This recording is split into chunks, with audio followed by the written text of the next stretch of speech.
In the pantheon of Chinese martial arts, there's an ancient saying, "The spear is the king of weapons, the straight sword is the knight, but the saber is the general." Or, in more poetic versions, the Jian is like a dragon, but the Dao is like a ferocious tiger. What you're seeing on screen is the most iconic image of Chinese martial arts. If you think of a kung fu movie, you think of this silhouette. But what if I told you that most of what we think we know about this weapon is a lie? That it's not a weapon of ancient imperial soldiers, but a tool of rebels? We will break down its physics, its true history, and how this 6-centimeter wide piece of steel became the symbol of Chinese martial culture.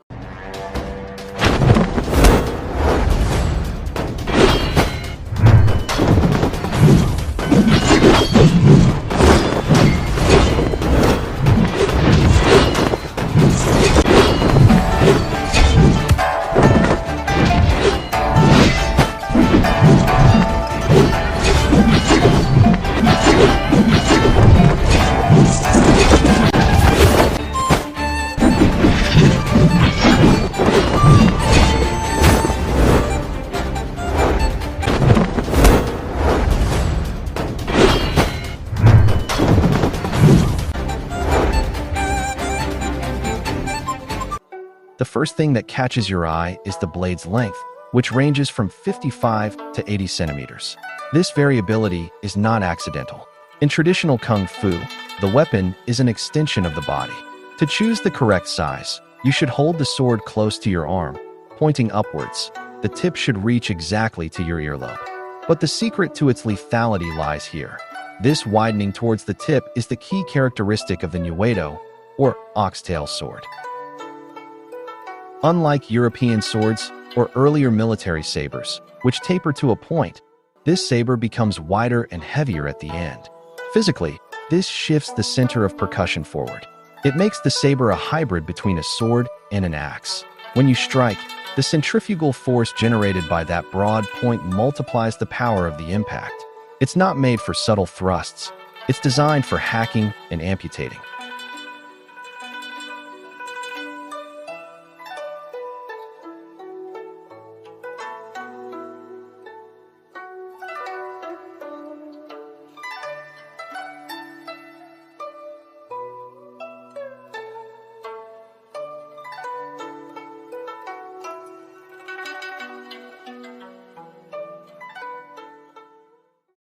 Finally, look at the 17-centimeter handle. It's slightly curved downwards. This allows the force of the weapon to be anchored in your palm rather than pulled out of your hand when making circular cuts. Although it's a one-handed weapon, those 17 centimeters allow you to use your other hand to block or push when needed.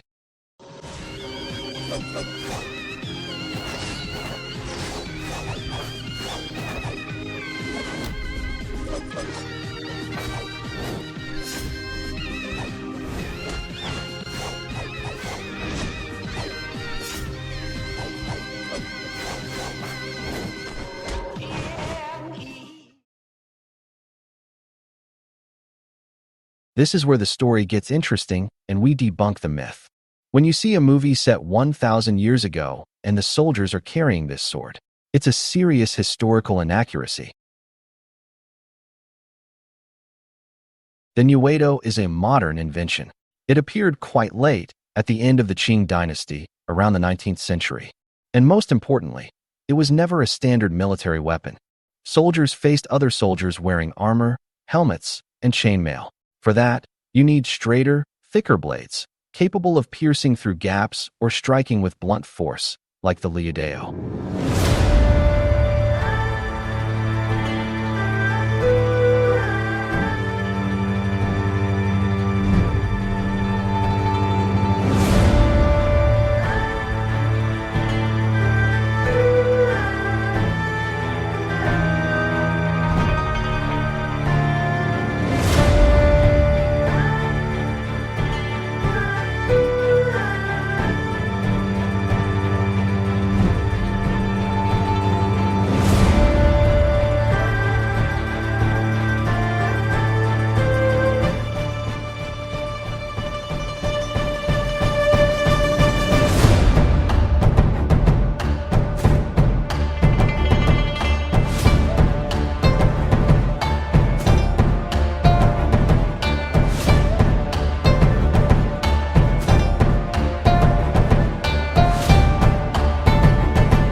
Who used this broad-pointed, fine-tipped saber?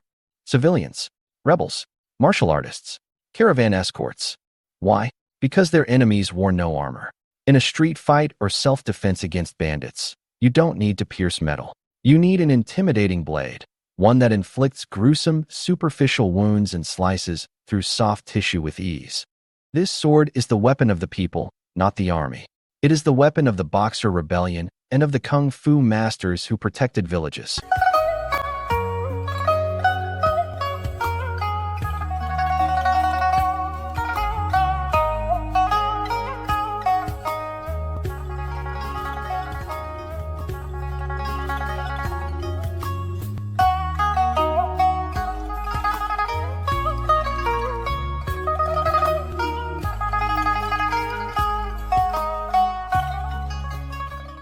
The versatility of this design, 55 to 80 centimeters, allowed it to adapt to all styles. In the north, such as Shaolin, the maximum length is used for long cuts and acrobatic jumps. In the south, such as Choy Li Fut, powerful, circular shoulder movements are used, taking advantage of the weight of the wide tip to generate momentum.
And what about that scarf you sometimes see hanging from that 17 centimeters handle? It's not just decoration. Originally, it served three purposes: to visually distract the opponent, to wipe the sweat from the hand so as not to lose grip, and in the worst-case scenario, to tie the saber to the wrist so as not to lose it in the chaos of battle.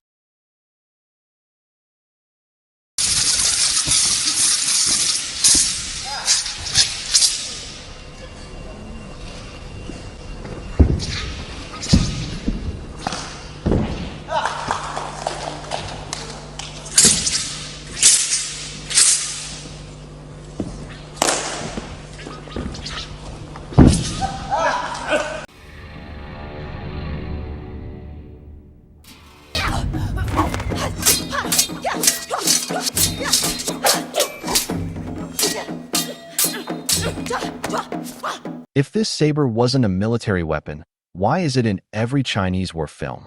For aesthetic reasons. Hong Kong cinema in the 1960s and 70s, particularly the Shaw brothers, fell in love with the Niuweidao's profile. Its wide blade looks better on camera, reflects more light, and is easier for the viewer to distinguish than a thin sword. Thus, cinema rewrote history, turning a 19th-century civilian weapon into China's eternal sword. Today, in competitive Wushu, you'll see versions of this saber made of ultra-thin metal, almost aluminum foil. They make it so it snaps, so the snap at the end of the strike demonstrates the athlete's speed. But make no mistake, the saber in the photo, the real, historical one, was a rigid, heavy piece of steel. It didn't snap. It broke bones.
Whether in the hands of a 19th century rebel, a 1970s movie star, or a kung fu student today, the Oxtail Dao remains the undisputed symbol of the Chinese martial spirit. Thank you for joining me for this analysis. If you enjoyed it, please like and subscribe for more history of steel.